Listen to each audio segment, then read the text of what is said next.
Hey guys, welcome into another video. Today we're going to be doing another mock draft. Today we're heading back over to the Fantasypros website to do what they have as their mock draft system. I do like theirs. I think the customization, everything is pretty cool. I like just being able to randomize my draft position instead of picking one. But you know, I do sleeper, I do this, all that, whatever. So yeah, going over to the Fantasypros website. If you know what's happening with them, you know. So I'm not going to say anything about it, but I'm still going to use it. We're going to do half-point PPR. Normal snake draft. It's going to be everything normal. Let's get our draft position here. We're going to be picking with the 4th pick. That's not bad at all. And I wanted to try something. This is going to be for you guys who are scared to be wide receiver heavy like me. I usually draft running back very, very heavy. I'm going to go the first 2 rounds not taking a running back. What that entails, let's figure this out. I'm not sure. Off the top of my head, I'd imagine it's probably going to be Michael Thomas and then probably a George Kittle on the other side, depending on where they go. This is 12 teams, so you never really know what's going to fully happen. If you guys do enjoy the content, you love fantasy football, you love the NFL, please be sure to hit that subscribe button down below, as we're going to be dropping more and more content as the season keeps ramping up. We're going to be sticking with NBA as well. I do have a couple NBA videos I want coming out as well. There might be some before this. There might be some after this. Not really sure entirely when this is going up. But yeah, so I definitely want to do more with the NBA as well. But overall, this has mostly been football, so if you're a football guy, even if you don't like NBA content, it's okay. You're still going to be able to stick around and drop a like on the video if you do enjoy. So the first 4 picks went as such. Christian McCaffrey, Saquon Barkley, Zeke Elliott. That's pretty much going to be the starting 3 for every single league. Now, I wouldn't take Kamara here. To be honest, I'm not too high on Kamara. Probably like pick 6, I'd look at Kamara. I would probably be going Derrick Henry here if I had to pick who I actually wanted. But I'm going to be taking, like I said, Michael Thomas, who I think is the most volume receiver here. I don't think he's the best receiver in the NFL, but I do think he has the most volume. And we're going to be going all the way around. So if you guys are new to these, I try to keep my mock draft videos under like 10 minutes just because I'd rather you guys be able to watch something real quick and get out. You know, a lot of fantasy football videos, they end up being hour-long podcasts and stuff like that, you know. A lot of times that's great and you're going to get a lot of insight, but, you know, we kind of want to get through these. So Michael Thomas, like I said, he's going to be the most volume receiver that you're going to be able to get in the first round just because of how much upside he has. Now, we're here in the second round. Like I said, I'm not going to be going with a running back for these first 2 rounds because of how I want to see, okay, if I'm missing out on the first 2 rounds of running backs, what is my team really going to look like? Now, if I was really in a real draft and I'm in a 12-team league, and at the end of the second round, where I'm picking Nick Chubb and Kenyon Drake are still on the board, you bet your ass I'm taking Nick Chubb. There's no reason you should not be taking Nick Chubb if he's still on the board here. There's no reason at all. He should be gone. But like I said, I'm not taking a running back in the first 2 rounds. So we're gonna go with George Kittle, lock in the tight end position, and go back around. So Lamar Jackson did just go off the board, and now we have 1 receiver, 1 tight end, and looking at the running back market, there really is not much other than Austin Eckler and then a steep drop up between these guys. So we're going to be taking Austin Eckler as a running back 1. He was a top 5 running back last year for fantasy. It was really awesome if you did pick him up. I was one of the guys who was lucky enough to pick him up, so that was really good for me. I was very happy with that for such a long time. So now we're here in the 4th round.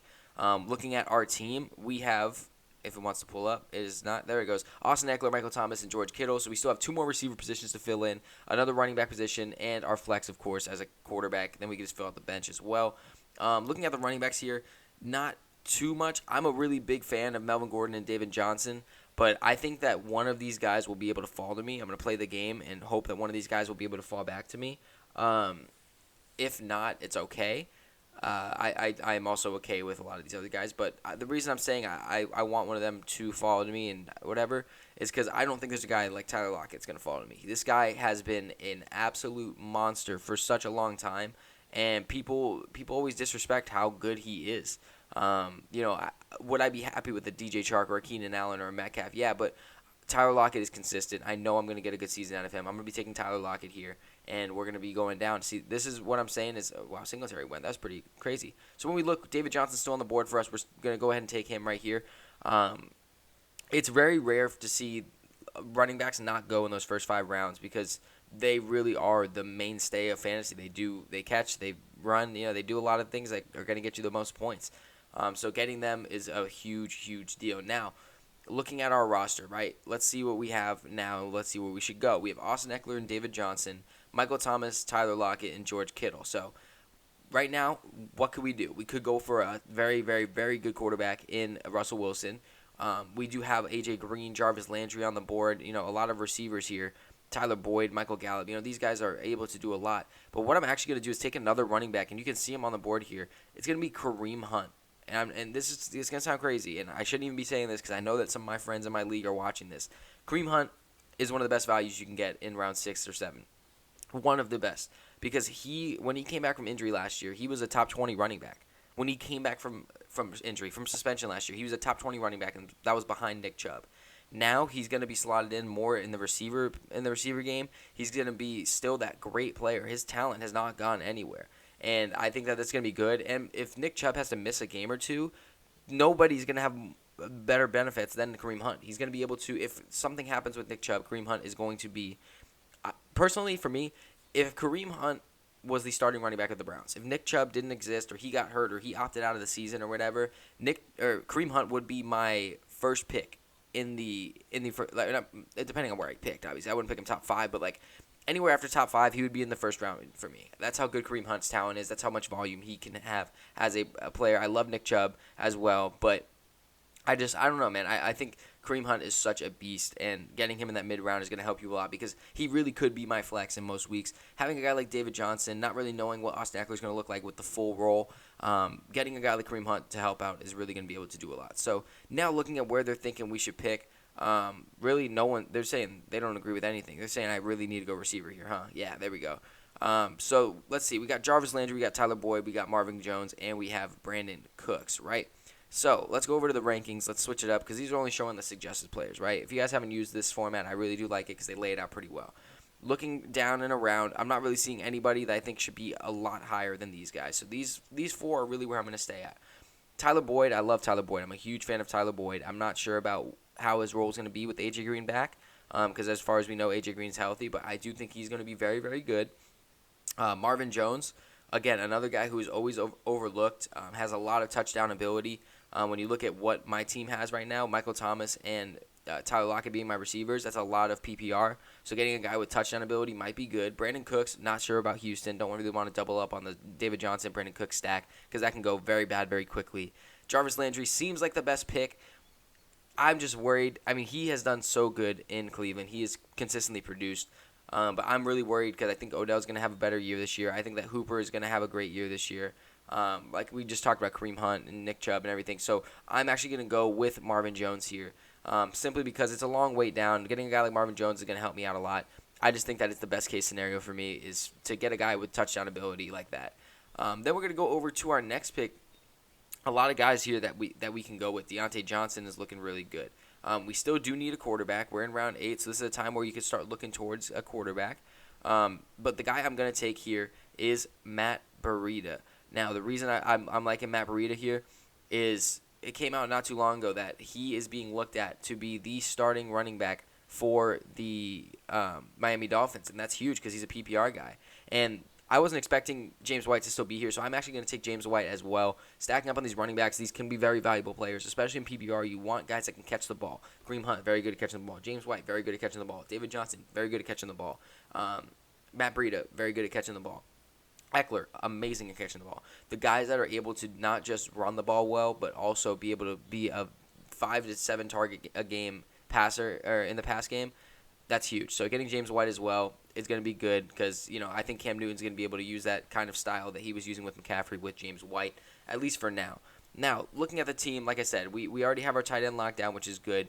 We have a lot of talent here, but we are a little bit lacking in the receiver department. We still don't have a quarterback as well. As much as Antonio Gibson is a huge pick here because of the recent Darius Geis news, we do need to start looking towards other positions here.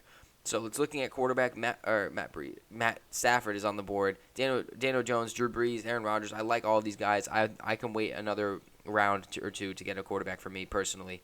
So I'm going to go ahead and take a receiver here.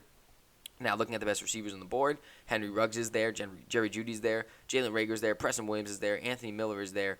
Now, normally I would go Preston Williams here because of Albert Wilson and Hearns opting out. He just seems like he's poised to be in a good position, but I'm not sure if he's even going to be healthy at the start of the year.